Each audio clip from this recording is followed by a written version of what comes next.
Ang mantra ko is always grateful. You can't be grateful and entitled at the same time. Akala kasi nila, akala mo 6'7". Akala nila, pwede mo i-balance na grateful ako, sakto lang. Tapos, pero syempre, I know my worth. Parang entitled ako to something. So, akala ko din dati ganun. So, ang hirap niya i-balance. Tapos, ma-realize ko, hindi pala siya ganun. Pag ganun pala siya. So, ito yung level, either grateful ka or entitled ka. So, hindi siya... So, pa-vertical lang siya. Oo, Ganun hindi lang mo siya ibabalance. Ganda nun May times kasi na parang sasabihin mo na, I made it Kaka-caption ka pa. Sinipagan ko. Tapos ngayon, nandito na ako. Tapos sabihin mo, God did. Ano ba talaga? Sino ba talaga? Ikaw ba? Si Lord?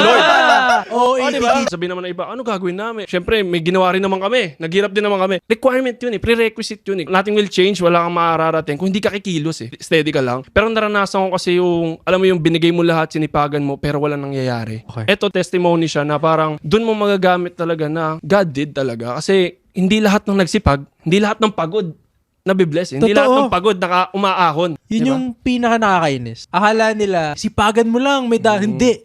Yung pinakamasipag na tao ngayon, wala siya nakukuha. I would guarantee. Pinakamasipag na tao ngayon, wala siya nakukuha. That's the reason. Na sinasabi ko, kahit saan makarating sa buhay, be grateful pa rin. God did talaga. Kasi although sabihin mo, pinaghirapan ko yan, sinipagan ko.